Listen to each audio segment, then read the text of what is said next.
Hello and welcome to Advertise. As always, this is where we meet the biggest names in the business. Over the last few weeks, we met a host of people from creative and media advertising. This week, we have a veteran from advertising who's made the perfect switch to marketing.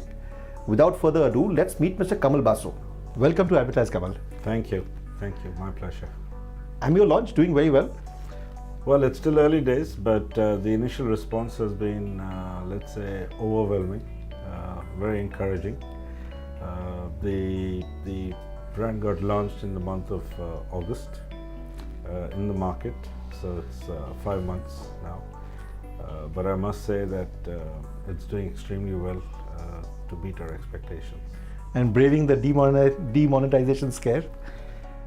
Yes, these are things that happen from time to time, but we learn to live and cope.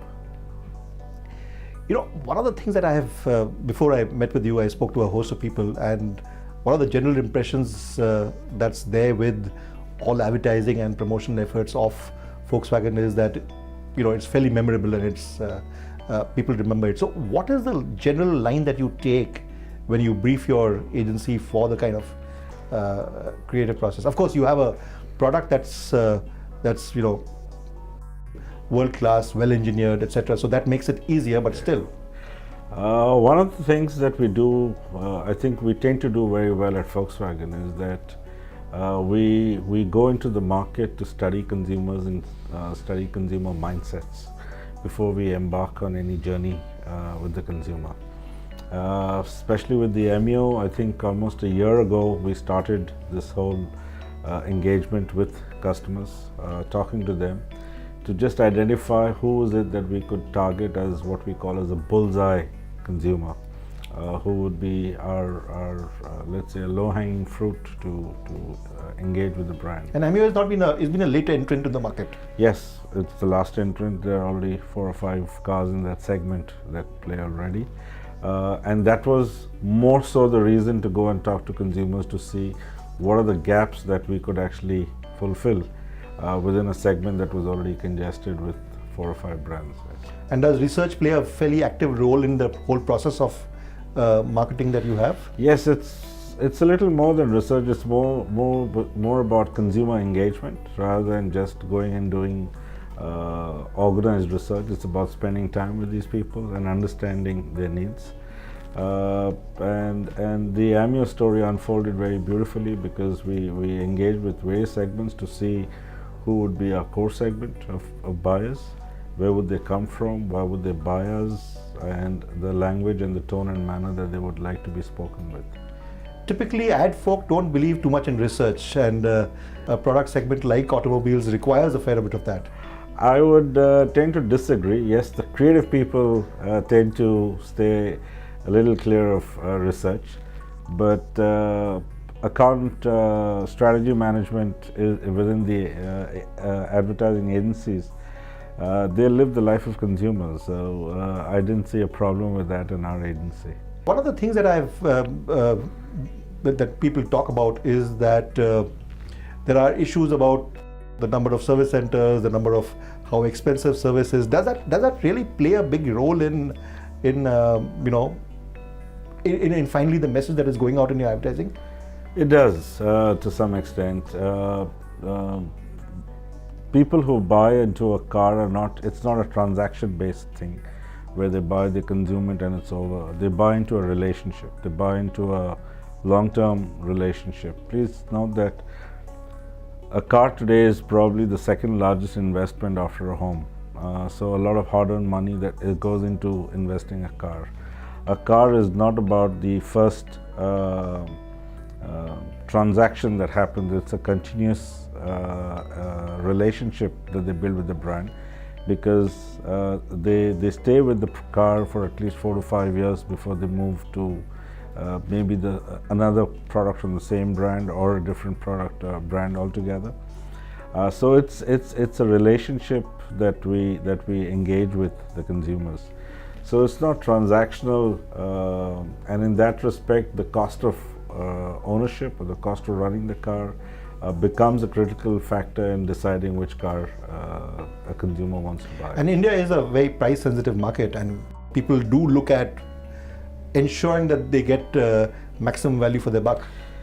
I think it's the latter that's more important from what you just said. It is a price-sensitive market, but if they see value for the money that they are putting in, I don't see a problem with people putting that money.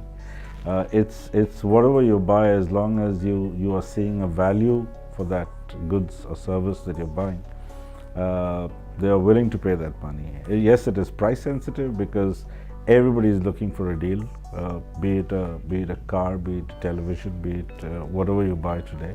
The e-commerce setup has, let's say, spoilt us in that respect. But I would still think that it's the value that you're putting in, that you're buying into, is what makes a bigger difference than just a discount of 30, 40 or 50,000 depending. As an advertising practitioner, as a former advertising practitioner who's still obviously very close to the process, do you feel that the entire advertising process is tougher in a hyper competitive market like automobiles? It is, and it has changed. It has changed over the years because today the consumer is far more better informed when he's coming to buy you. Today the consumer is well read because of the internet. He's well informed with peers, colleagues, friends, family who's advising him on these details. So when he comes into our dealership, he's very, very different from the kind of customer that would walk in, say, 10 years ago. Today, a sales consultant does not spend as much time explaining about the car to him because this person's already pretty well informed about the car.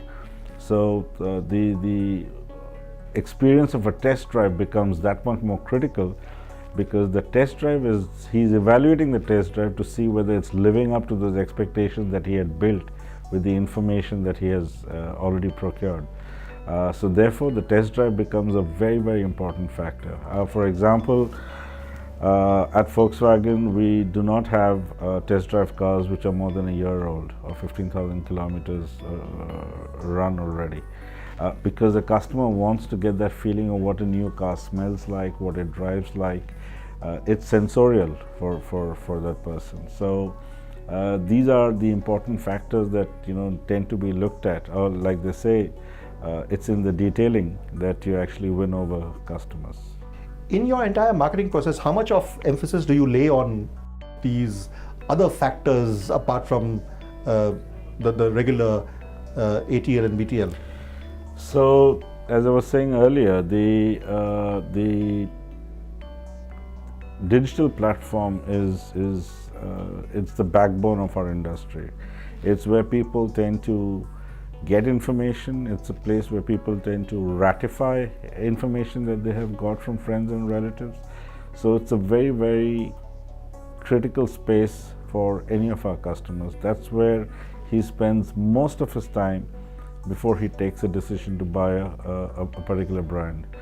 We also have data across the industry to see that a person might go into this digital platform with one brand in mind, but he comes out of the funnel with a completely different brand that he has decided on. So it's a very critical space. So digital is a very key space for us. The Ameo experience in the last 1 year has told us the power of activation. We tend to look at it, let's say, in a fairly demeaning manner otherwise, which is talking about just let's display a car and get people to see it. It's we've got an Ameo, 2 Ameos parked at Mumbai airport for the last month. It's going to be there for another week or so. The kind of inquiries and leads that we are picking up over there is fabulous. It's really, really nice. With the Ameo, we did 17-city roadshow where we put the cars on a canter, we moved it around from city to city, displayed it at our dealerships, called people, had events. This was much before the car was actually launched. And the response that we got was amazing. We, in fact, built up a fairly healthy bank of what we call as pre-orders before the first car even rolled out of the dealership into our customers. And you obviously see your creative agency even spearheading as far as ideas for activations, etc.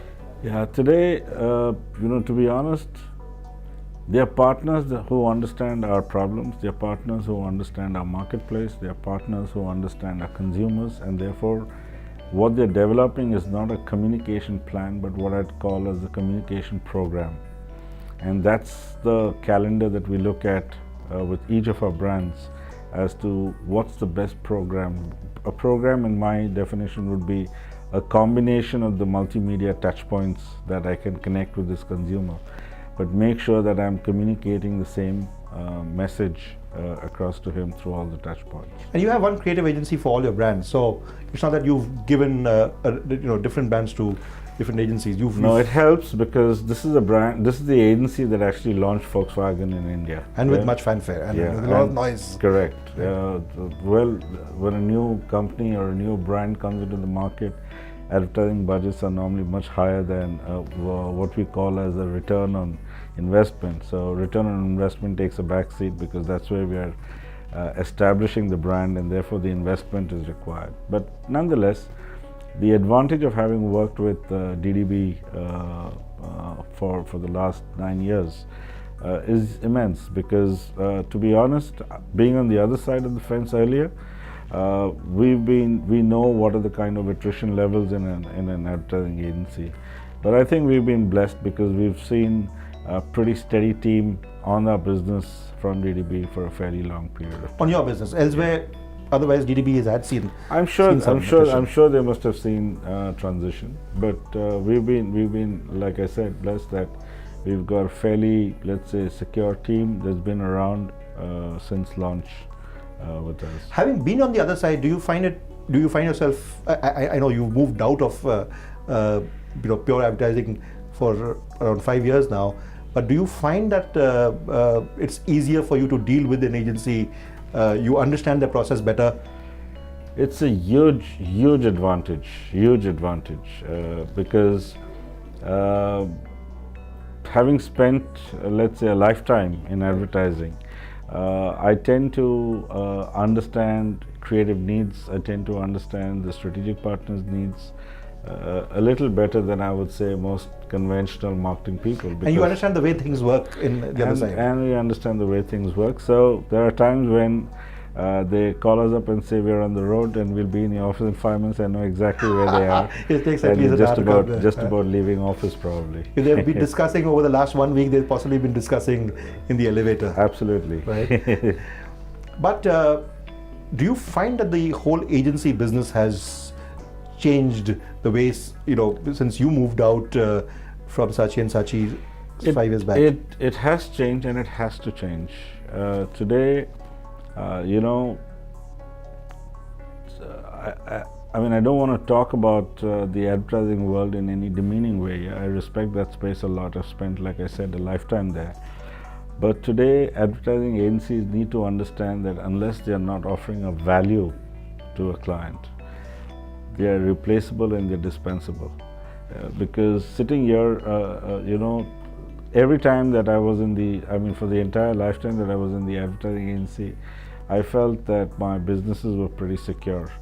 But now coming on this side of the fence, let me tell you that we get on an average at least 3 to 4 agencies a month approaching us saying they'd like to do business with us either by way of projects or by way of, let's say, economies of scale and various other things. So it's important for agencies to be on their feet at all times, not take things for granted, because our consumers don't take things for granted. Do you think they're doing that? Like they say, it takes two to tango. I think clients are to blame as much if agency becomes complacent. And for us, we really try our utmost to treat them as much as we can as real partners. We don't have any information that's confidential only to us. We share with them because that's how mutual trust is critical. So I don't experience that with my agency. If I did, maybe we would have a change of agency. Some of the bigger brands who have been existing in India for a long time have moved agencies, have trusted their brands with independence in the recent past. Haven't you had this urge to look at elsewhere? Personally, never. Let's to put it this way, I am well satiated with the value that the agency offers. So I've never been tempted to look outside. Although there have been very tempting proposals from agencies outside, and I share this information with my agency from time to time about people who've come and spoken with us, etc. It's implicit faith till I find something wrong, and I don't find anything wrong for other advertisers to moonlight or work with other agencies or different agencies on project basis, etc. That's the way they think, that's the way they act, and that's the way they do it. How critical is a media agency, because you've done a lot of innovation in advertising? So how critical is a media agency to your to the entire offering? See, the media agency is let's say a core pillar for us, because almost 80% of my marketing budgets are invested through that one agency. So it's absolutely critical for them to understand that this investment has to get us returns. So if they're placing our advertising in the wrong places and in the wrong media, the results show immediately in the marketplace, and that's really the true test of a good media agency. Unfortunately, we had a global change recently, but for good reasons. We now are engaged with PhD to start from 1st of January next year. There have been a few clients who've stayed on with their with the incumbent despite a global change. No, it's actually we have shifted as part of a global mandate to the new agency. There are markets where we operate differently through an importer, and some countries those importers have exercised a right to retain the old agency and not change. But we are not in that zone. We are a part of Volkswagen. I know it's an unfair question to ask you, but I've read a profile of yours which you mentioned that you've got no regrets having moved on from advertising. But if I were to ask you a question, the same question again, any thoughts on your switch? I'll tell you. Probably the shift to they say that you shift. Skoda was a client of mine when I shifted from Saatchi. They say that the grass on the other side of the fence always looks greener till you actually come the other side and realize it was raining, and that's why it's green and not for anything else. But jokes apart, for me, I think this transition was the best thing that happened to me. Reason being, it turned me into a student all over again. I was learning new things every day, and to be honest, even today, every day there's some new enlightenment that happens about this world, because it's like the demonetization. How do you cope with this? You go out, talk to 10 customers, find out what happened, why did they shift their purchase, etc. It's such a enriching experience that I haven't had the time to look over the shoulder and miss the past. You've not been the first who's made the switch, but not too many people do that. Why do you think that's the case? I guess there's a comfort zone over there. It's not definitely it's not easy making a switch because you have a comfort zone. I've spent 2 decades in that space, and therefore everything around the advertising world comes easy. To move to another space and start learning something new, it's also very difficult, because when you move at a certain level and you have a team below that knows probably more than you, for you to take that humility and step down to become a student is not an easy task. And at Saatchi, for instance, you had a large team, some 200 odd people. Yeah. And it was a big play as a CEO. So it meant a lot to switch to a different role altogether. Oh yes. It was a conscious decision. It was thought through. But for me, Like I said, once I took the plunge, I really didn't have the time to look back. I love that space. I have all my friends today are still from that space. I meet up with them very often, but I don't miss it because there's so much that this new space is offered. We're going to be in 2017 soon. What any thoughts of the year ahead, professionally and personally? For the brand Volkswagen, it's going to be, let's say, a resurgence of the brand in many ways. When we came into the country, we came in with a portfolio that was every OEM brand's dream. We came in with the Beetle, we came in with the Phaeton, we came in with the Touareg, we came in with the Passat, and we had a slew of these what we call as the premium brands. For various reasons, and rightfully so, we had to discontinue some of these brands. We brought the Beetle back last year, December last year, so this 2016 was really a full year for the Beetle. Next year, we actually come in with the Passat. We bring in a new SUV called the Tiguan, and we will soon be bringing in the Volkswagen GTI, which is one of our flagships around the world. Yeah.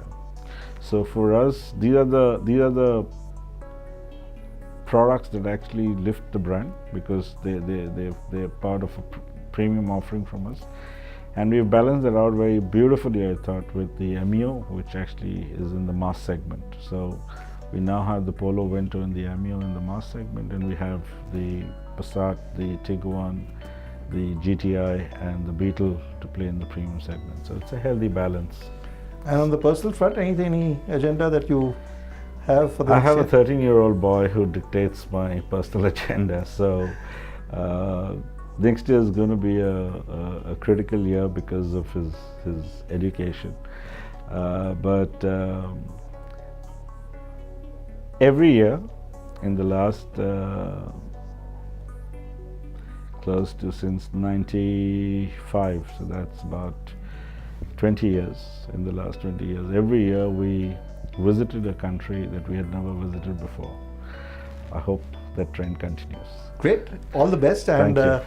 thank you for being on Advertise. Thank you.